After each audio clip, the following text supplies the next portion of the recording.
مكملين مع بعض في سلسلة تنظيفات رمضان 2024. كل سنة وانتم بخير وفي أتم صحة وسعادة. اللهم كده بلغنا رمضان لا فاقدين ولا مفقودين، واحنا في أتم صحة وسعادة يا رب ان شاء الله. النهاردة كده مكملين مع بعض التنظيفات بتاعتنا اللي قلنا ان هي هتسهل علينا حاجات كتير. اوعي تفوتي اي حاجة من الفيديو النهاردة، بجد الفيديو كله نشاط ونظافة كده، بجد هيشجعك ان انت تقومي وتخلصي اي حاجة وراكي، فما تفوتيش اي حاجة من الفيديو. يلا نشوف كده عملنا ايه مع بعض. بس قبل اي حاجة، لو انت لسه جديدة عندي في القناة شرفتيني جدا، بس ما تنسيش بقى الاشتراك بتاعك الحلو ولايك وكومنت علشان اعرفك. وكمان لو انتي بقى عندي في القناة فهستنى اللايك والكومنت بتاعك الجميل. ويلا نشوف كده عملنا ايه مع بعض. انا في الوقت ده كان مودي كان نايم وانا كنت قاعدة لوحدي والدنيا كانت هدوء كده ورايقة، فقلت ان انا ابدأ اظبط يعني باقي الريسبشن. احنا عملنا المرة اللي فاتت انا ببدأ كده في جزء جزء. عملت الانتريه وده تاني جزء في الريسبشن اللي هو السفرة. هنعمل النهاردة مع بعض النيش والبوفيه، وهنشيل كل حاجة وهنغسل كل حاجة، وهتبقى هنرجع الحاجات كده بصوا فل في الأماكن بتاعتها. يلا بقى نشوف عملنا ايه مع بعض. أول حاجة كده ان انا عملتها كنست طبعا الأرض والسجادة علشان أشيلها، وشوف بقى هبدأ في ايه. المكان ده علشان قدام باب الشقة على طول، فما فيهوش اي حاجة قد ما هو فيه تراب ناعم كده مثلا من الشوزات او الكلام ده. فبصوا هتلاقوا كل اللي طالع تراب ناعم قوي، ممكن بتاع الشوزات واحنا طالعين او كده. المهم ان انا كنست الارض، وطبعا زي ما قلت لكم انا برضو مش هغسل السجاد، لان انا ان شاء الله كده قبل رمضان هروح اغسله يعني في مغسله، لان انا ما اقدرش خالص ان انا اغسل السجاد لانه كبير يعني كبير وما عنديش مكان ليه. لميت كده التراب الاول. انا عموما لما بحب اروق حاجه يعني بعيدا ان انا باخد الشقه كلها جزء جزء، انا بحب اخد المكان اللي انا شغاله فيه نفسه جزء جزء، علشان زي ما هتشوفوا كده في الفيديو برضو معانا، لو في اي حاجه عطلتني في الموضوع ما سيبش الدنيا مكركبه قوي، او ابقى مش عارفه انا باديه فين وتبقى الشقه مكركبه عليا. فانا بحب اخد حاجه حاجه علشان بس الوضع يبقى هادي، ولو سبت الموضوع شويه او كده يبقى البيت برضو هادي ونظيف، ما يبقاش فيه كركبه كتير. شلت بقى السجاده وشلت الكراسي، نظفتها كويس جدا قبل ما اشيلها يعني، وهي كانت نظيفه لان السفره دي محطوطه كده والله احنا مش بناكل عليها يعني. وده اللي اتبقالي من النيش. طبعا انتوا عارفين القصه بتاعت النيش الأليمة بتاعتي، واللي حصلت لي ان النيش كده ضرفه في ضرفه تقريبا، مش عارفه ضرفتين او 3 كده اتكسروا، فدول اللي اتبقولي يعني الحمد لله. بس من كل طقم كده حتى مش مكمل بصراحة. الطقم يعني مش متكمل، فاهمين يعني؟ هما مش كاملين، زائد ان اي طقم محطوط مش كامل. الحمد لله الحمد لله كل الحاجات دي تتعوض. المهم ان هي بس ما جاتش فينا ولا الكلام ده كله. انا هنا شلت كل الكاسات، هغسلها طبعا وهرجعها مكانها تاني علشان بس المكان يوحيلي كده ان في كاسات عندي يعني. انا بدأت بقى بعد ما شلتهم بنظم الكاسات جزء جزء، يعني الكاسات اللي شبه بعض او كده بشيلها مع بعض عشان اغسلها مرة واحدة، علشان بس يسهل عليا الموضوع. وانا باجي ان انا ارصهم يكونوا مترتبين كده، يعني طقم طقم مع بعضه. بس هنبدأ بقى في الغسيل الكوبايات دي، ودي اكتر حاجة بتفرحني لما مثلا الكوبايات دي بيكون عليها تراب او حاجة، وتبدأ بقى ان هي تتغسل وتنور كده، بجد بتنور المكان كله. كمان انا مع فكرة النيش جدا، يعني انا ضد الناس اللي بتقول لا للنيش دي. ليه يعني؟ ايوه كل واحد طبعا وقد امكانياته، لكن انا بشوف ناس معاها الامكانيات وبتقول عن النيش لا. انا بصراحة مش مع الناس دول خالص. انا مع فكرة النيش، لكن انا ضد فكرة ان انا اجيب حاجات للزينة. يعني انا مش مع الناس خالص اللي بتجيب حاجات بس كديكور كده تحطها في النيش، لا. انتوا هتشوفوا معايا وانا بعمل النيش والكوبايات والكاسات والكلام ده، ان انتوا هتلاقوا كل الحاجات بسيطة خالص ينفع ان انا استخدمها في اي حاجة. لكن مش مع فكرة ان انتي ممكن تجيبي حاجة وتسيبيها فعلا ديكور، ده لا طبعا. ده يعني زي يعني ايه، مش عارفة اسميها قوي، بس يعني لا يعني خسارة ليه اجيب حاجة واشيلها كده، فعلا هيبقى كده ملوش لازمة، هيبقى زي ما بيقولوا عليه حاجة للتحف او معرض كده. لا، احنا بيتنا مش للكلام ده، بيتنا للحاجات اللي احنا محتاجينها والحاجات اللي احنا بنستخدمها.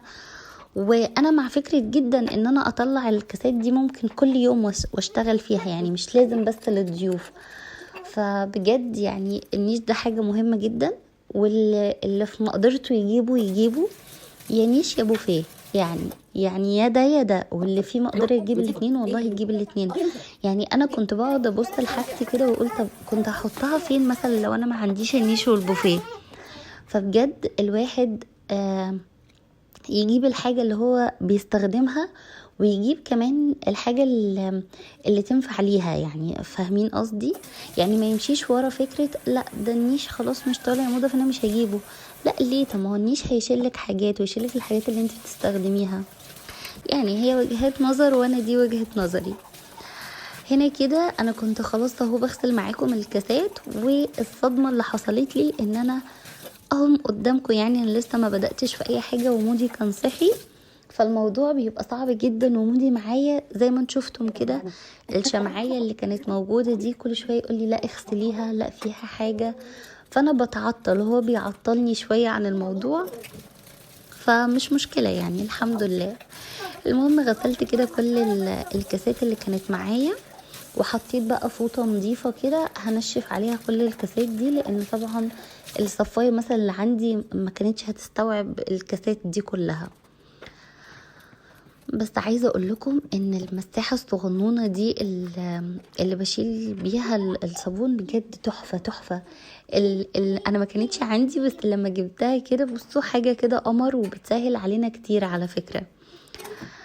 بس خلصت اول جزء الكاسات، ما حبيتش ان انا انشفه، انا قلت اسيبه براحته خالص ينشف علشان يديني اللمعه بتاعته الحلوه، ما امسكش بقى فوطه وانضف واحده واحده، لان كمان ده كان هيطول معايا وقت، فاهميني؟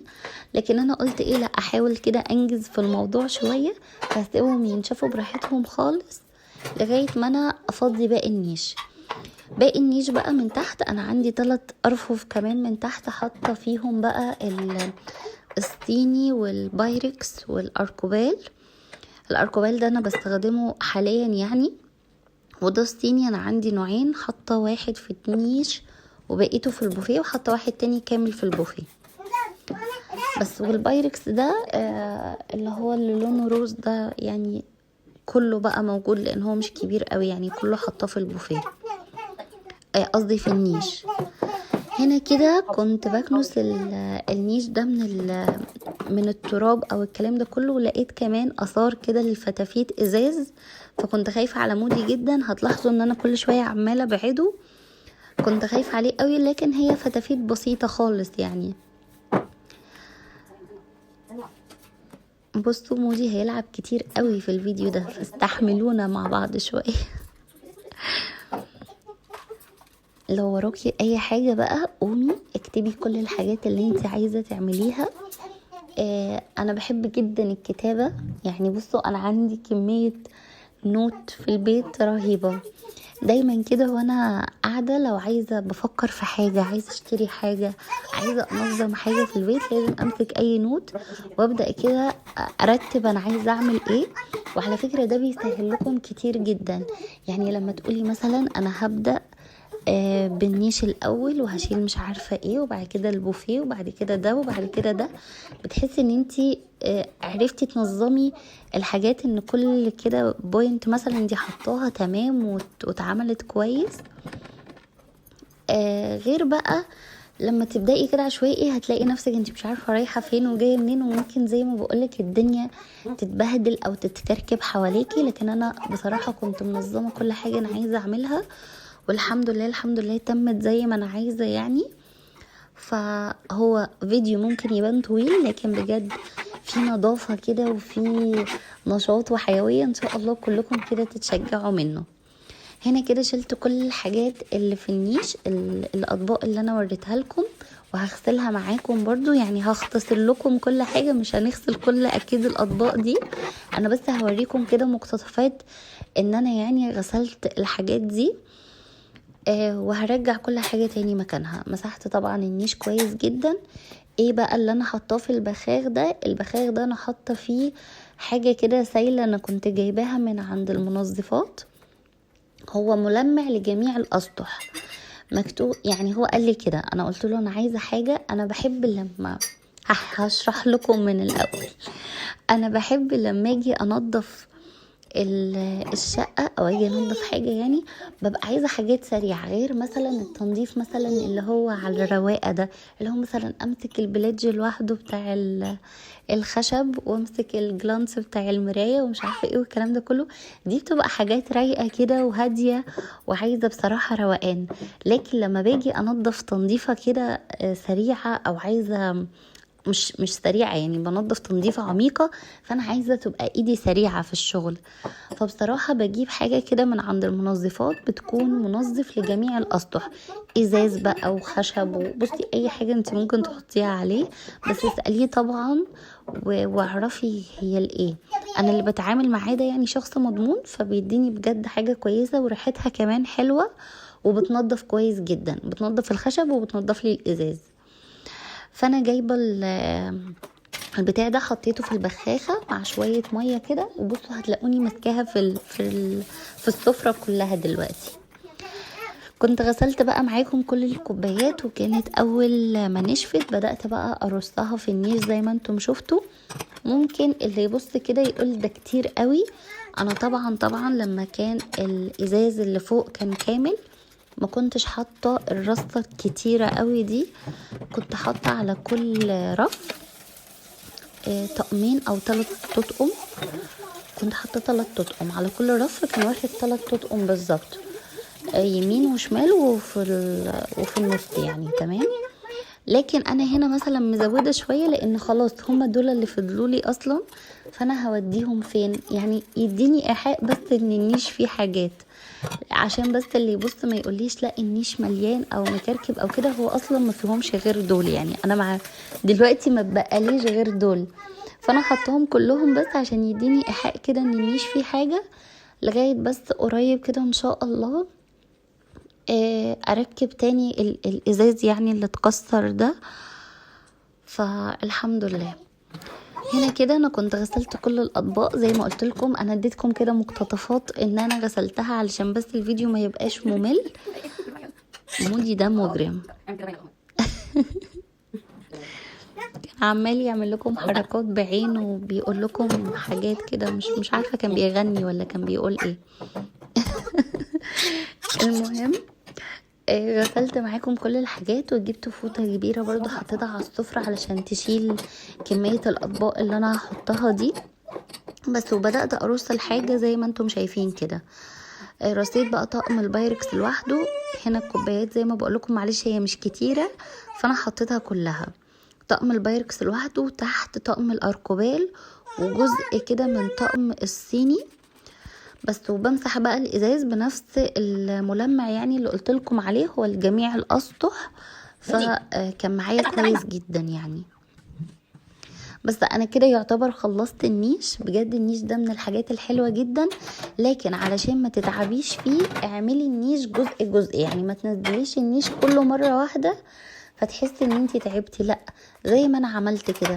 كمان انا لو عندي ارفف انا هنزل رف رف اغسله وارجعه تاني، لكن استحالة ان انا كنت انزل مثلا ال3 او 4 ارفف بتوع الازاز اغسلهم وارجعهم، لا كنت هتعب وكنت احس ان الموضوع تقيل عليا. لكن رف رف بيديكي ايحاء كده ان الموضوع سهل. كنت خلصت النيش، وهنا بعمل كده في البوفيه. الطقم اللي انا وريته لكم من شوية ده هحكي لكم عليه. ده كده الطقمين الصيني اللي انا بقول لكم، انا بميل جدا للحاجات الهاديه، فانا الطقمين هتلاقوهم يعني قريبين اصلا من بعض. هما الاتنين ابيض وفيهم رسمه بسيطه جدا بالسيلفر. واحد كنت جايباه من هنا من كيتشن كينج، والتاني كانت خالته جايبهولي من القاهره. بس شلت الرف اللي من على اليمين والرف اللي من على الشمال، وسبت الرف اللي في النص ده دلوقتي عشان مليان حاجات. خدت بس الرفين السهلين الاول علشان يسهل عليا. الطقم بقى اللي هو زي بتاع اسمه مثلا شربات او مش عارفة اسمه ايه، ده طقم ماما خدته من يعني مثلا انا اقول لها يا تيتا، يعني خدته من جدتها. فالطقم لا، يعني انا اللي اقول لها يا تيتا. المهم الطقم ده عزيز عليا جدا، يعني ماما اكنها ورثته من حد وانا خدته من امي، ربنا يا رب يديها الصحة كده ويخليها لينا. فانا خدته من ماما. فبجد بصوا الطقم ده انا بعزه جدا كده وبحبه. هو طقم شربات ومعاه الكاسات بتاعته. بصوا فظيع، انا بحبه قوي، شكله شيك كده وقيم. انا ما استخدمتوش ولا مرة طبعا، بس انا بحب الحاجات القديمة، يعني بحب الحاجات اللي بتبقى شكلها قديم كده، بتبقى حاجات حلوة قوي. هنا كان حازم نزل جاب لنا فطار وحاجات، هو كان لسه جاي ما نزلش يعني، كان لسه جاي فجاب لنا فطار معاه وهو جاي والكلام ده. فطرنا بقى ونيمت مودي، ودي اللقطة اللي انا بقولها لكم. انا هنا كده سبت الحاجات اللي انا بعملها شوية ودخلت فطرت ونيمت مودي وكل الكلام ده، ورجعت كملت تاني. ايه اللي فني بقى ان انا باخد جزء جزء، ان الدنيا ما كانتش مكركبة. جوزي لما جه كانت الانتريه كان هادي ونظيف، المطبخ كان نظيف، النيش كان متقفل، البوفيه كان طالع منه ضرفتين بس وكان فيهم حاجات بسيطة زي اللي انتوا شفتوها. فالمكان ما كانش يوحي ان هو مكركب. ودي احسن حاجة تعمليها لما تيجي ترتبي، ان انت ترتبي جزء جزء. دي بتفيدك جدا يعني في المواقف اللي زي كده. بس عملت بقى الرفين اليمين والشمال، مسحتهم كويس ورجعت فيهم الحاجات، وفضيت بقى للضرفة اللي في النص دي. بصوا مليانة حاجات. شلت اول حاجة منها الدرج، الحاجات اللي فيه كلها علشان ابدأ ارصها من اول وجديد. انا والله ما كنتش اعرف اصلا الدرج ده فيه ايه، وفي حاجات لسه بالاكياس، والمقوار لسه بالعلبة بتاعته ولا الكيس بتاعه. فالمهم ان انا شلت كل الحاجات دي ومسحت بقى الدرج، وهرجع كل حاجة تاني زي الفل.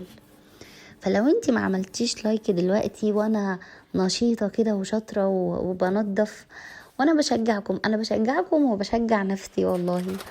يعني انا بجد لما بفتح الكاميرا انا بلاقي نفسي خدت طاقة كده، ويلا انا عايزة اخلص وعايزة اعمل وعايزة اشجعكم معايا والكلام ده كله. فبجد والله التصوير ده من الحاجات اللي انا حباها جدا الفترة دي، لان هي كمان بتشجعني انا معاكم. فيا رب يا رب تكونوا انتوا كمان الفيديوهات دي بتفيدكم وببقى كده خفيفة يعني عليكم وعلى قلوبكم. رجعت بقى كل الحاجات تاني مكانها. انا مش عارفة ارصها قوي، ان شاء الله هبقى اجيب للدرج ده منظم زي اللي انا جايباه لادراج المطبخ. اللي في ادراج المطبخ ده حلو جدا، انا كنت جايباها هبقى اوريه لكم ان شاء الله في تنظيفات المطبخ، فان شاء الله هجيب زيه يعني. بدأت بقى اشيل اللي في الرفين دول الطقمين الصيني اللي انا بقول لكم عليهم. فانا بدأت اشيل طقم طقم. انا لقيت بقى في كركبة، يعني جزء من الطقم ده جاي هنا وجزء من الطقم جاي هنا. فانا بدأت اشيل كل طقم كده لوحده، واحد فوق البوفيه وواحد فوق السفرة، علشان لما اجي يعني انضف والكلام ده كله وامسح، ارجع الحاجات تاني مكانها طقم طقم كده، وانا ابقى ببص في ناحية واحدة. يعني انا دايما بميل ان انا اسهل على نفسي، ما حطيتش كلهم في ناحية واحدة وبقيت ادور او كده، لا، وانا اساسا بطلعهم فرستهم، حطيت جزء هنا وجزء هنا بس كده. هنلمع بقى، جبت كرسي والله بصوا اختكم فرهودة زي ما قلت لكم المرة اللي فاتت. جبت كرسي بصراحة وقعدت، وهكمل باقي التنظيف وانا قاعدة. هنا كده في البوفيه بصراحة عشان ما اكدبش عليكم، انا ما قدرتش خالص ان انا اغسل كمية الاطباق دي كلها. بلس كده كده على فكرة ان انا حتى من النيش او البوفيه، انا لما بطلع اي اطباق مثلا في عزومة او ليا انا شخصيا، لان انا قلت لكم انا كده كده بستخدم بصراحة، فانا لو طلعت اي اطباق ده لازم اغسلها. يعني انا في المطبقيه بتاعه المطبخ نفسه لو طلعت حاجه بغسلها. ف... فانا لما بطلع اي حاجه بغسلها، لكن انا النيش بصراحه قلت اغسله علشان هو باين وتبقى الحاجه منوره كده ونظيفه. كان نفسي اعمل كده في البوفيه، لكن بصراحه انتم شايفين كميه الاطباق اللي انا هحطها دلوقتي هتبقى رهيبه، فكان هيبقى صعب عليا قوي ان انا اغسل كل ده. جبت كده فوطة نظيفة وبقيت بلمع كل الحاجات دي، وهي الحمد لله زي ما انتم شايفين يعني ترابة ناعمة قوي مثلا من القفلة او الركنة، وكانت بتتشال بكل سهولة الحمد لله. بس ان شاء الله مرة تاني كده ابقى اغسله معاكم كله، علشان برضو يبقى ضميرنا مرتاح كده واحنا حاطين الحاجة. رصيت بقى كل الطقم كده زي ما انتم شايفينه. الطقم اللي فوق ده هو اللي انا لسه رصاه دلوقتي، ده هو ده اللي انا جبته من القاهرة، وبجد خالته جابتهولي وكان ذوقها راقي ورائع جدا. فانا بميل للحاجات البسيطة والهادية والسيمبل، فالحمد لله يعني هي كانت عارفة ذوقي وجابتهولي. بس جيت كده في الرف اللي تحت برضو زي ما قلت لكم مسحته كويس، وهبدأ بقى ارص فيه الحاجة زي فوق كده.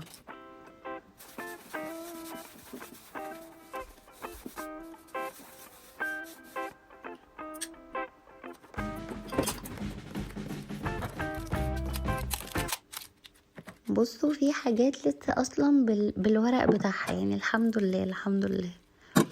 كل حاجة كنت بدخلها كنت لازم امسحها كويس جدا، بما اني يعني ما غسلتهاش فكنت بمسحها كويس. بس وهنا الرف التاني الحمد لله كان خلص معايا. يبقى كده الرفين عملت جزء من الجزء اللي تحت الصيني واللي فوق برضو، بس كل طقم لوحده. اللي تحت ده هو اللي كنت جايباه من كيتشن كينج اللي عند ابراج الجامعة. بس رصيت بقى باقي الكاسات هنا وبولات واطباق جاتوه وحاجات كده حطيتها فوق، وهنا البايركس، وتحت حطيت صينية وكان في باقي صواني. اللي انا حطيتها دي دلوقتي دي كانت ايه يا ربي، اللهم صل وسلم على سيدنا محمد. كانت غطا بونبونيرة.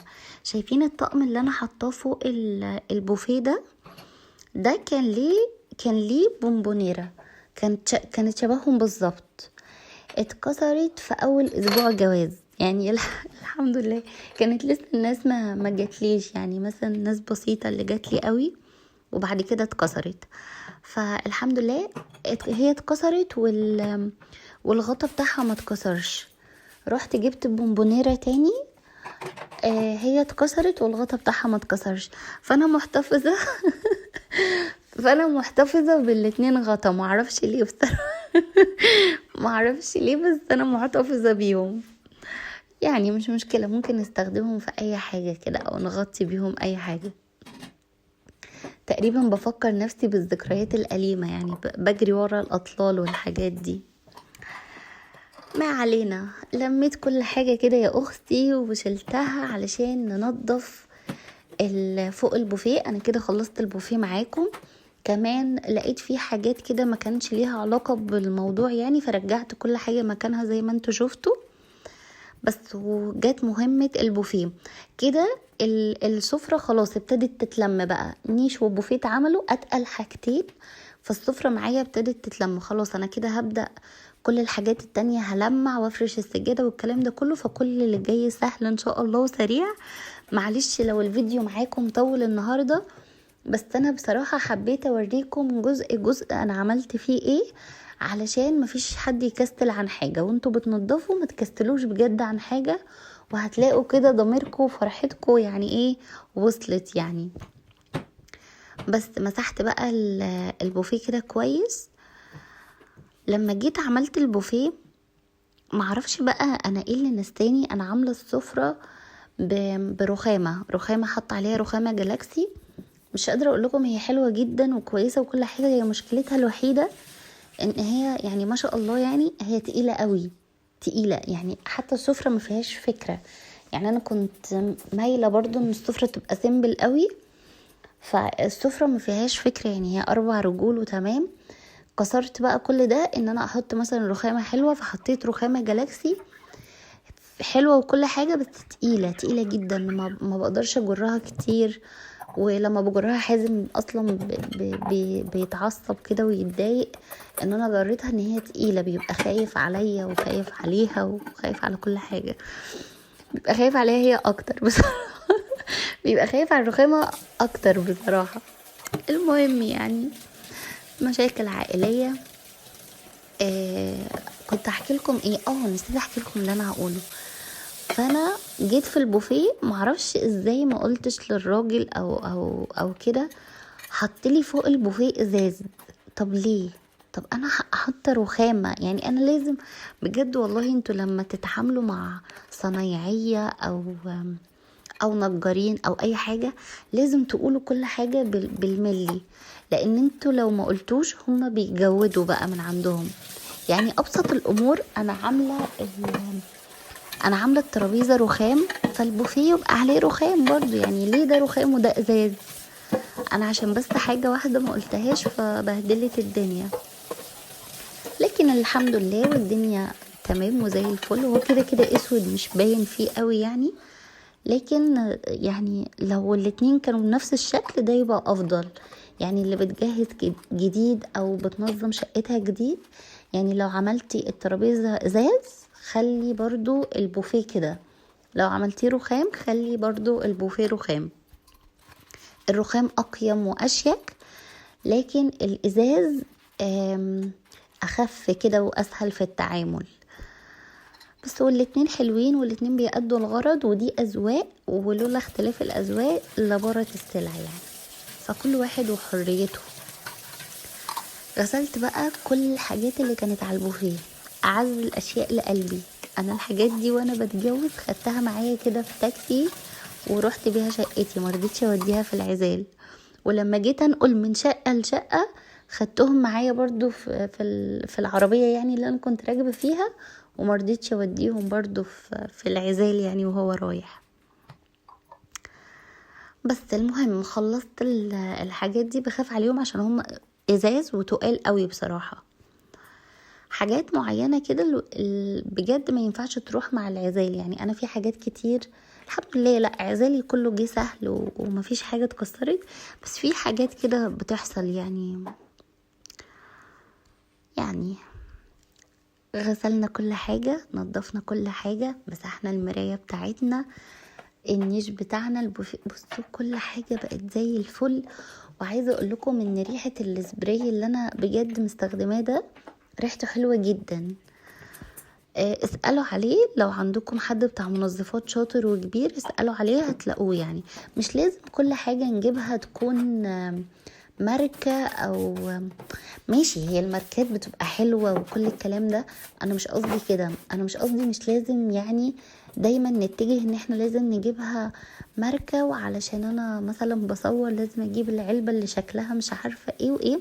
خليكم بطبيعتكم، والحاجة اللي تريحكم خلاص امشوا عليها. يعني انا مثلا المنظف بتاع متعدد الاستخدام ده انا بستخدمه من زمان، من قبل حتى ما ابتدي اصور ولا اي حاجة. كنت بروح برضو لبتاع المنظفات وبجيبه من عنده بشتغل بيه، فانا حباه. فمش لازم بقى عشان بصور اروح اجيب مثلا ماركة كذا ومش عارفة ايه والكلام ده. لا بصراحة انا بحب اكون على طبيعتي اكتر، انا بحب الحاجة دي ومقتنعة بيها، فانا بشتغل بيها يعني. كمان روقت معاكم كده اهو الجزامة بسرعة، شلت كل الشوزات وكل ده ونضفتها وكنستها ولمعتها ورجعت كل حاجة مكانها. وكمان الدرج فيه حاجات بسيطة كده، الكفرات والاستشوار وشمع مثلا احتياطي وبخور وكلام كده، حاطة فيها حاجات بسيطة خالص بس. وهبدأ بقى ألمع الجزامة بتاعتي. مش قادرة اقول لكم الجزامة دي كانت مليانة بصمات مودي، يعني حتى المراية انا وريتها لكم في الاول عليها ايدين مودي كده وهو بيلعب. فانا شلتها طبعا، مسحتها من جوه كويس، واهي كده التلميعة بتاعت بره. الجزامة دي لما كنت في الشقة التانية، فكان الجزامة والمراية اللي في اوضة النوم دول كانوا اصلا محطوطين في حتة كده في مكان لوحدهم، فكان شكلهم حلو وكان لايق على الموقف، وهما الاتنين كانوا نفس اللون مع بعض، فكان لونهم حلو مع بعض. لما جيت الشقة دي الموضوع جه ان هي تكون قدام السفرة، فانا حاسة ان لونها مش لايق مع السفرة، يعني حاسة ان كده اول ما بدخل ببص على لونين. فقولولي في الكومنتات هل لونها كويس ولا ادهنها اللون اسود زي السفرة، مش عارفة. بس لمعتها ولمعت الازاز بتاعها، شلت بقى الازاز خالص بصراحة، لان كنت عايزة ألمع الجزمة بجد كويس، لأن مودي كان مبهدل الدنيا.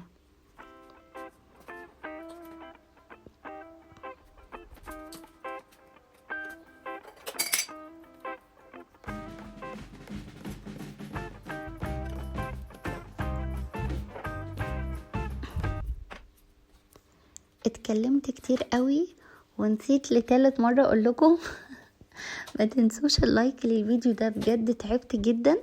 اللايك كده هيرفع لي الفيديو وناس كتير هتشوفه، وكده كل الناس دي ان شاء الله يعني تتشجع معايا. فما تنسيش كده تسيبيلي كومنت حلو، وكمان تعملي لي لايك للفيديو ده. كنت خلصت الجزامة خلاص، و هنا كده هشيل كل الحاجات بقى اللي باقيه، وهكمش الارض كنسة كويسة جدا، وخلاص هنحط السجادة والدنيا هتبقى تمام التمام. ما تزهقيش وكملي معايا الفيديو للاخر علشان تشوفي كده الفينش الاخير للسفرة. بجد الحمد لله، يعني المكان كده نضف معايا، والريسبشن كله كده انا بقيت راضية عنه وبقى نظيف، فالحمد لله. قسمي كده وقتك وقسمي الحاجات اللي انت عايزة تعمليها. انا بدأت بالريسبشن، مش لازم انتي تبدأي بيه، ابدأي بالحاجة المهمة ليكي واللي هتسهل عليكي بعد كده. يعني لو انتي شايفة غرفة النوم، المطبخ، اي حاجة انتي حابة تبدأي بيها اكتبيها ورتبي فيها كده اولوياتك كمان، وشوفي يعني ايه اللي هيناسبك وتبدأي فيها على طول بقى. شلت الجزدامة وكنست وراها. انتوا عارفين انا كان نفسي اشيل ايه؟ ان شاء الله يعني هعمله بقى قبل رمضان. كان نفسي اشيل البوفيه واكنس وراه قوي بجد، لكن خفت كده عشان الحاجات اللي فيه كانت تقيلة والكلام ده. ان شاء الله بقى قبل رمضان اقدر اشيل كل الحاجات اللي فيه، كده كده انا هبقى مطمنة ان هي نظيفة وكل الكلام ده، هشيلها واشيل بقى البوفيه وامسح وراه برضو عشان احس بارتياح. فانا يعتبر كده ان انا برضو قسمت الحاجات اللي انا عايزه اعملها، ما بقاش تقلت على نفسي قوي قبل رمضان. وده اللي انا بقول لكم عليه، ان الحاجات دي بتسهل عليا شويه بس قبل رمضان المجهود اللي انا هعمله. مسحت كمان الرخامه زي ما بقول لكم. بصوا شايفين الترابيزه بتاعتي سيمبل جدا، ما فيهاش موضوع كتير. فانا كنت حابه بس ان الرخامه هي اللي تكون قيمه يعني.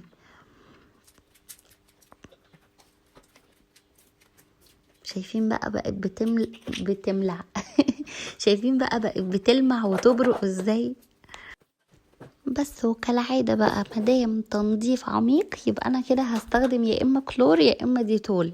فانا كان عندي كلور كده، بقيت احط على الارض، والموب اللي معايا دي بظبطها كده، يعني بحط فيها مية والكلام ده العادي يعني، وبمسح بقى الارض بالكلور ده.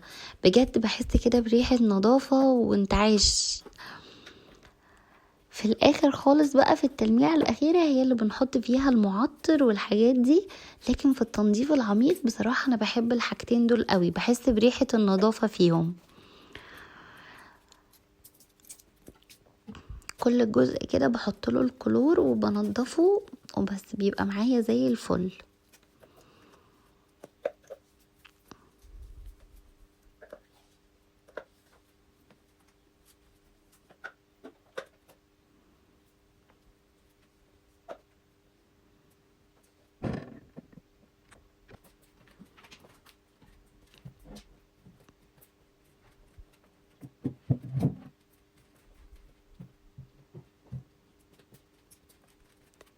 هنا كده خلاص انا كنت قربت كده اخلص، وقربت كده اوريكم الفينش الاخير للريسبشن.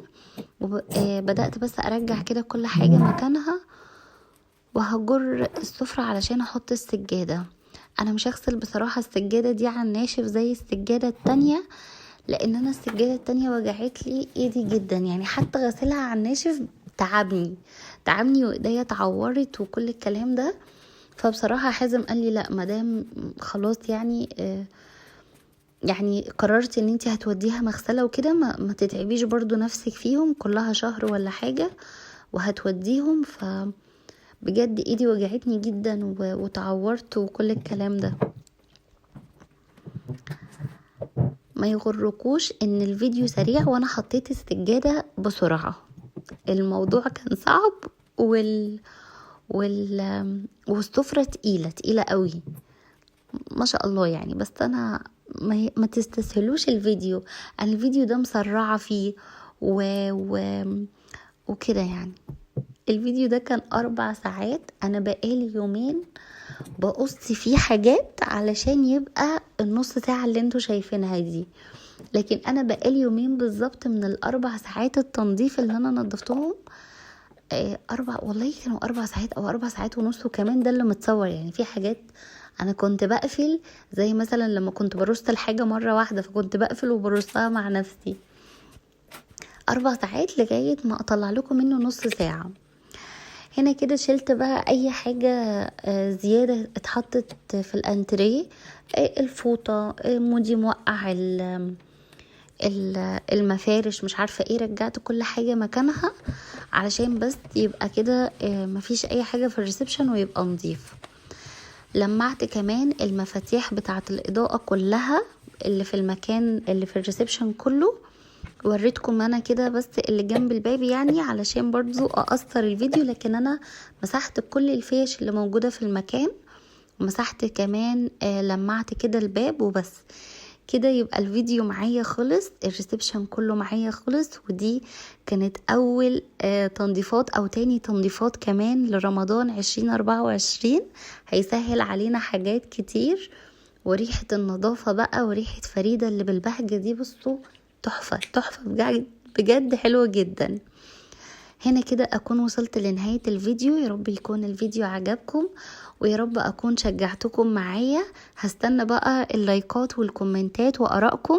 يلا باي باي.